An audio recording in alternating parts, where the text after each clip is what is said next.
This week, our NFL Nation reporters submitted votes for their midseason MVP picks, and 7 players received votes. However, there was one particular quarterback who was honored with an overwhelming 32 votes. Who could it be? As you see, it's Tom Brady. Behind Brady was DeMarco Murray with 7, Peyton Manning with 5, then Andrew Luck, Big Ben, Gronk, Antonio Brown, all with 1 apiece. Here's the question. Does Tom Brady deserve to be the overwhelming favorite for the MVP midseason? Skip is for you. The answer to that question is a big yes, but Stephen A., I think he deserves even more of a runaway vote than 16 out of 32 midseason votes. When you step back and put in perspective what this man has accomplished over the last 5 games, and I'll be the first to admit I'm a Brady fan and supporter, it's astonishing what this man has done since that debacle at Arrowhead in Kansas City 5 weeks ago. Just 5 weeks ago, team left for dead, quarterback washed up, 41-14 Chiefs over Patriots. And all I heard for the next 48 hours was, poor Tom Brady, this is the end. Belichick sabotaged him, didn't surround him with near enough weapons. He's lost his accuracy. He's lost his nerve in the pocket. He's lost it. This is the end of him and the quote-unquote Patriot dynasty. And up from those ashes rose a Tom Brady who over the next 5 games threw 18 touchdown passes to 1 interception. His QBR, again, scale of 0 to 100 over 5 games is almost 90, 89.1. Just astonishing to me. And he's doing it with all those subpar weapons. We all know what Gronk can do as he gets more and more healthy. But come on, did anybody think Brandon LaFell would be this good? I think he's a product of Tom Brady. Julian Edelman, former 7th-round draft choice as a college quarterback. Did anybody really think he'd be this good? Thank you, Tom Brady. I can go down to Vereen. I can just keep going to other receivers, Amendola. They're all products of Tom Brady. To me, Bill Belichick, and I know this is blasphemy, he's a product of Tom Brady. Again, we have a long way to go, but from what I've seen as this team over 5 games has outscored the opposition by 93 points, that's all about 12. Number 12, Tom Brady, who should be the runaway midseason MVP. Thank you very much. Skip Bayless. I guess you could say DeMarco Murray deserves consideration. I'd actually put him 3rd. I'd put Peyton Manning 2nd right now. That's fine. Based on what I've seen over the last 2 weeks or so, Peyton Manning would be number 2. I might put Peyton Manning there, and I'd put Ben Roethlisberger in the conversation as well. But I can't disagree with a single word that you said. Tom Brady has been nothing short of sensational. And no matter what I say about Aaron Rodgers being that bad man that he is, because I think he's the most talented quarterback in the game of football, clearly this season he has not been the best. It has been Tom Brady. Tom Brady is reminding us of a 3-time Super Bowl champion. Tom Brady is reminding us of that dude that once threw 50 touchdowns in a single season. Tom Brady is reminding us that he is the New England Patriots. And no matter what we want to say about Bill Belichick, and I think he's great and I think he's fantastic, and I love what I'm seeing him do with Revis and Browner and Wilfork and those boys. In the end, this comes down to Tom Brady. Kembrell Tompkins is gone. Aaron Dobson, we haven't heard much from him this year.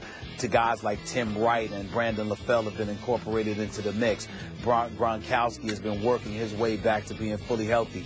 Julian Edelman is the admirable replacement to Wes Welker. But Tom Brady just keeps on clicking.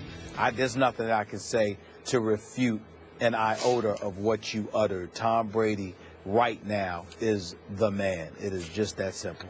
And I do acknowledge that your Philadelphia Eagles have had many issues in their offensive line, but so has Tom Brady. It has been makeshift at best, switching this player to that position. This guy's out, so this guy has to fill in, and he just keeps on keeping on. He lost his best running back in Stephen Ridley. They're down to Jonas Gray, and they just keep on keeping on. He doesn't really have much of a run game now. Well, Skip, the one thing I want to say that Tom Brady deserves a lot of credit for extends and transcends beyond his play on the field. It's the level of fervor he approaches the position with. Yep. We lamented that we're not seeing that from a Cam Newton, that we never see that from a Jay Cutler, that we rarely see that from a Peyton Manning. But when you look at Tom Brady, Julian Edelman returns an 84-yard punt return. Who comes all the way from the sidelines to run into the end zone to congratulate him? It's Tom Brady. When guys score a touchdown, who's there to headbutt him? It's Tom Brady. When the defense needs to make a stop, who's there in their face telling them, let's go, let's go. I got this. Just get me the ball back. It's Tom Brady. This guy is not just a great quarterback. He's a great leader, and that's what we're seeing. And that was a great point, because that's what I wrote in my piece last week, is that even at age 37, Brady still has a lot of kid in him. He shows more emotion. He spills more emotion than any quarterback I have ever seen, and that's why those guys love him and play for him. All right, gentlemen, let's talk about the NBA before we get out of here. LeBron James struggled last night. We talked about it earlier. 101-82 loss to the Portland Trail Blazers. Tonight, though, LeBron and the Cavs face the Utah Jazz. Stephen A., what do you expect from him after such a struggle game last night? He's not going to have 2 games in a row where he fails to score in the second half. I can promise you that. That's number one.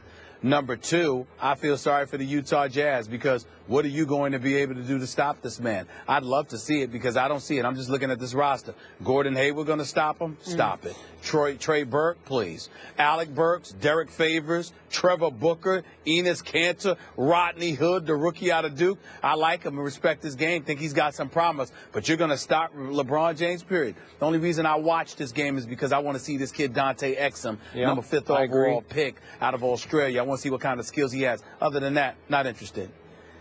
But it's going to be tough for that team to pick itself up off the mat, because they do have a little dissension going. According to you, LeBron's a little frustrated. Kyrie left early without talking to the media last night after going 3 for 17. I don't know. It's a long flight, or pretty long flight, from Portland all the way to Salt Lake. I don't think this will be any walk in the park. Utah has beaten Phoenix, and they pushed the Clippers to the brink the other night at L.A. So I'm very interested to see how, especially the king, bounces back. Well, it's an early lesson for this new Cavaliers team. They need to learn how to lose, and they need to learn how to win. You got to share the ball. That's good. All right, gentlemen, we will leave it here. And again, for Skip Bayless and Stephen A. Smith, I want to say happy 239th birthday to the Marine Corps. They have moved from our green room, and they're here. We can't see you all, but thank you so much. We appreciate it. You guys are amazing, and we appreciate the service that you do for our country, okay? Tomorrow we will be here, 10 a.m. Eastern on ESPN2. We'll discuss the basketball games, and obviously Skip and Stephen A. will be Skip and Stephen A. like we love them. We'll see you.